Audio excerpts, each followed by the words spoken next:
آپ کو ایمان اور یقین حاصل ہو تو پھر دعا کرے اللہ اس پر استقامت عطا فرمائے، پھر اس پہ ڈٹ جائے۔ نبی پاک صلی اللہ علیہ وسلم نے فرمایا میں اس بات کا خوف نہیں کرتا کہ میری امت کمزور ہو جائے گی، اس بات کا ڈر نہیں کہ پیسے ختم ہو جائیں، نہ یہ خوف ہے کہ بھوکی مرے گی۔ حضور کس بات کا خوف ہے؟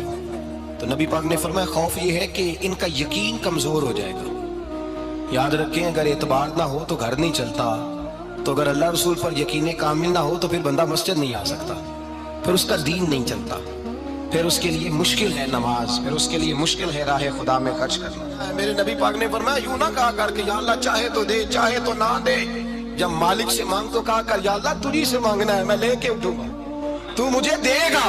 فرمایا جتنا تیرا یقین کامل ہوگا اتنا ہی اللہ تجھے جھولی بھر کے عطا فرمائے گا۔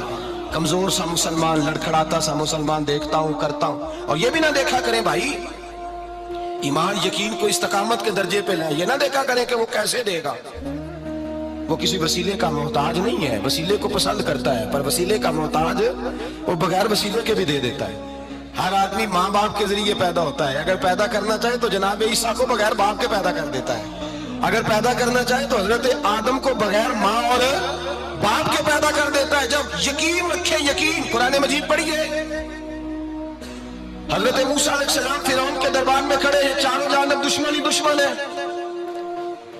جادوگر آ گئے، انہوں نے سانپ چھوڑے، حضرت موسیٰ کے ہاتھ میں ڈنڈا تھا، حضرت موسیٰ کہتے ہیں یا اللہ کیا کروں؟ تو اللہ تعالیٰ نے فرمایا اپنا عصا پھینک دو۔ کہنا چاہیے تھا نا کہ یا اللہ ایک ہی تو شے، اتنے سانپ ہے، بچانے کے لیے ڈنڈا ہے وہ پھینک دو۔ ڈنڈا پھینکا جاتا ہے، سانپ کو دیکھ کر کے قابو کیا جاتا ہے۔ یہ میرا اور آپ کا ذوق ہے نا، لیکن انبیاء کرام کا انداز ملاحظہ کیجئے میرے عزیزو۔ اللہ فرماتے ہیں ڈنڈا، اے موسیٰ ڈال دے اپنا عصا۔ پہلے نہیں فرمایا کہ سانپ بن جائے گا، فرمایا بس تو ڈال دے۔ میں اور آپ ہوتے ہیں تو سانپ سامنے ہے، ڈنڈا ہاتھ میں ہے، ہم کہیں گے عجیب بات ہے، یہی تو دفاع کی چیز ہے، اسی کو ڈال دوں تو بچوں گا کیسے؟ کہا ڈال دو، تو حضرت موسیٰ نے ڈال دیا، کہا میرے رب کا حکم ہے تو میرے لیے بہتر ہی ہوگا۔ اللہ فرماتے ہیں جب موسیٰ نے ڈالا تو میں نے اس ڈنڈے کو، اس عصا کو اژدہا بنا دیا۔ اب کبھی عصا بھی اژدہا بنے، کبھی چھڑی بھی بہت بڑا اژدہا بنی ہے، لیکن قرآن کہتا ہے جناب موسیٰ نے ڈالا تو اللہ نے اژدہا، بلکہ اس سے پیچھے چلیے، عورتیں کمزور یقین کی ہوتی ہیں نا، جناب موسیٰ پیدا ہوئے تو اللہ فرماتے ہیں میں نے موسیٰ کی ماں کے دل میں بات ڈالی، ماں کے دل میں صندوق میں ڈال کے تو اس کو دریا میں بہا دے۔ اور بھائی صندوق میں کہہ سکتے ہیں نا آکسیجن کیسے جائے گی، اور دریا میں بچے بچنے کے لیے ڈالے جاتے ہیں کہ ڈوبنے کے لیے ڈالے جاتے ہیں؟ ماں کے دل میں یقین کمزور نہیں تھا ماں کا۔ انبیاء کے ماں باپ موحد ہوتے ہیں، دین کو ماننے والے، ماں کے دل میں اللہ نے بات، اللہ قرآن میں کہتے ہیں میں نے وحی کی، میں نے القاء کیا، میں نے بات ڈالی۔ حضرت موسیٰ کی ماں کہتی ہے میں نے ڈال کے نا سمندر میں بیٹا، میں نے سمندر میں بیٹا ڈال کے صندوق میں بند کر کے رب کے حوالے کیا۔ آپ فرماتے ہیں میرے مالک کا بھروسہ کیا تو پھر میرے مالک کا کام دیکھو، کمال دیکھو، میں نے دریا میں ڈالا، اللہ نے فرعون کے گھر میں میرے بیٹے کی پرورش کرا دی۔ یہ یقین کہ حضرت موسیٰ کے پاس قوم آئی، قرآن پڑھیے، کہا جناب پانی چاہیے، وَإِذِ اسْتَسْقَىٰ مُوسَىٰ لِقَوْمِهِ، موسیٰ نے اپنی قوم کے لیے پانی مانگا، ہم نے کہا فَانْفَجَرَتْ مِنْهُ اثْنَتَا عَشَرَةَ عَيْنًا، اپنا ڈنڈا پتھر پہ مارو۔ عقل والا آدمی ہوتا تو اڑ جاتا، کہتا یا اللہ پتھروں سے بھی کبھی پانی نکلا ہے؟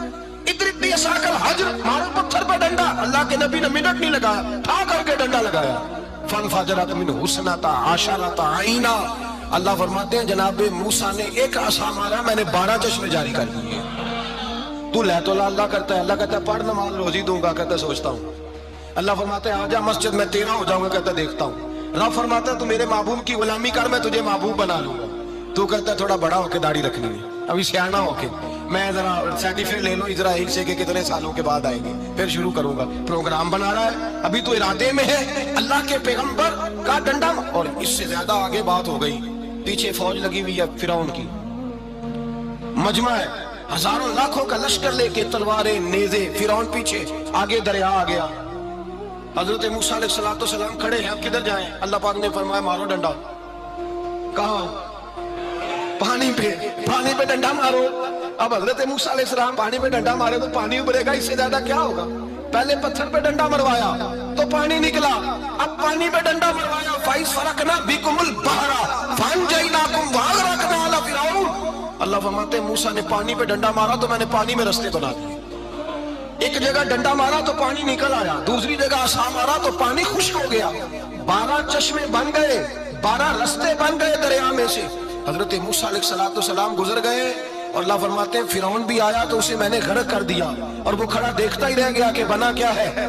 جب یقین کامل نصیب ہوتا ہے، اعتماد کی دولت اللہ دیتا ہے، جب انسان کو یہ انشراح صدر ہو جاتا ہے کہ میری نجات خدا کے حکم میں ہے اور رسول اللہ کے قدموں میں ہے، جب اسے یہ انشراح حاصل ہوتا ہے تو پھر نماز کا لطف آتا ہے۔ غور کیجئے کیا جملہ کہہ دیا میں نے، پھر اسے نماز کا پھر اسے نماز بوجھ نہیں بلکہ نماز نہ پڑھے تو اس پر بوجھ ہوتا ہے، پھر قرآن مجید اس کی روح کا ساتھی ہو جاتا ہے، پھر عبادات، تقوی، پرہیزگاری، پھر وہ ایک سنت کے چھوٹنے پر پریشان رہتا ہے جب یقین کی دولت نصیب ہوتی ہے۔ قرآن مجید فرقان حمید نے کہا ایمان لاؤ تو پھر ایمان پہ ڈٹ جاؤ، مسلمان بنو تو پھر اسلام پر۔ پھر یہ جو کمزوری ہے نا، یہ دیکھتے ہیں، کرتے ہیں، چلتے ہیں، ابھی کل ابھی پرسوں بہانے ہیلے، ابھی میں نماز شروع کرتا ہوں دیکھتا ہوں لا الہ الا اللہ محمد الرسول اللہ صلی اللہ علیہ، جب کسی نے کلمہ پڑھا تو اس پر پورا دین ضروری ہے، پورا۔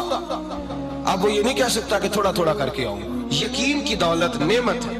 اللہ پاک قرآن مجید میں فرماتے ہیں ان الذین قالوا ربنا اللہ ثم استقاموا، جنہوں نے کہا کہ اللہ ہمارا رب ہے اور پھر وہ اس پر ڈٹ گئے، پھر اس پر وہ کہا تو ڈٹ گئے، کھڑے ہو گئے، نہیں اللہ ہی رب ہے، اللہ ہی دینے والا، اللہ ہی مالک، اللہ ہی ہمارا رازق ہے، رب ہی ہمارا سب کچھ۔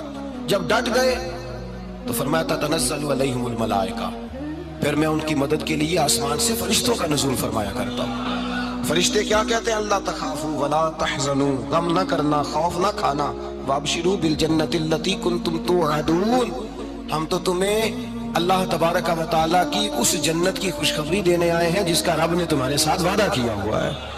پھر فرشتوں کا نزول ہوتا ہے، لیکن شرط کیا ہے کہ ایمان لائے، اور پھر ایمان پر پھر یہ نہ سوچے کہ وہ کس طرح دے گا، وہ کیسے عطا کرے گا، وہ میری مدد کس طرح کرے گا، نظام کیسے چلے گا۔ ڈٹ جائے کہ میرے اللہ کا حکم ہے تو میں نے حلال ہی کھانا ہے، میرے رب کا حکم ہے تو میں نے تھوڑے پہ گزارا کرنا ہے، میرے مالک کا حکم ہے تو میں نے اپنی جیب دیکھنی یا دوسرے کی نہیں دیکھنی، میرے رب کا حکم ہے تو میں نے اس کی اطاعت میں رہنا۔ جب ڈٹ جائے گا اللہ کے احکامات پر، جب ڈٹ جائے گا تو اللہ فرماتا ہے پھر میں تیری مدد کے لیے فرشتوں کا نزول کروں گا۔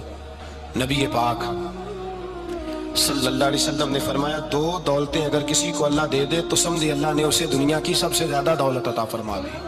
یا رسول اللہ وہ کون کون سی چیزیں ہیں؟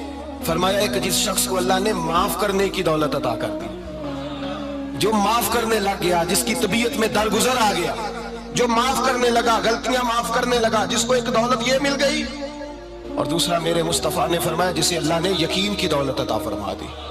جس کو یہ 2 دولتیں مل جائیں، ایک درگزر کرنا، دوسرا رب رسول پہ یقین کامل رکھنا، اسے کائنات کی ہر شے مل گئی۔ میرے نبی پاک نے فرمایا جب بھی دعا مانگو خدا سے یہ 2 نعمتیں مانگا کرو، عرض کیا کرو اے اللہ درگزر کی دولت عطا فرما، اے اللہ تو ہمیں یقین کی دولت عطا فرما، ایمان کی قوت اور پختگی نصیب فرما۔ میرے بھائی حضور نے فرمایا مانگ کے لو۔ کمزور ایمان والا شخص کسی کام کا نہیں ہوتا۔ جس آدمی کے ذہن میں شک کا بیج ایک دفعہ جنم لیتا ہے وہ آدمی تو غلام سے بدتر ہے۔ بے کیف سجدہ، روٹھی روٹھی سی عبادت، اس کی زندگی کیفیات سے خالی ہے۔ جس شخص کو پتہ چل جائے نا لوگ میرے مخالف ہیں، اس کا تو سجن رہتا ہی کوئی نہیں۔ اصل بات یہ ہوتی ہے کہ یہاں سوچ بیٹھا ہے کہ دنیا میرے خلاف ہے، یہاں مخالفت یہاں بیٹھ گئی ہے، 2 بندے باتیں کر رہے ہیں تو پریشان ہے، میرے خلاف ہی لگے ہوئے ہیں، میری ہی بات ہو رہی ہے، کیونکہ اصل تکلیف کہاں ہے؟ اور اگر یہاں یقین کامل ہو گیا نا کہ سارے مجھ سے پیار ہی کرتے ہیں، تو پھر 2 بندوں کو بات کرتا دیکھیں گے تو یہی سوچے گا میری تعریفیں کر رہے ہیں۔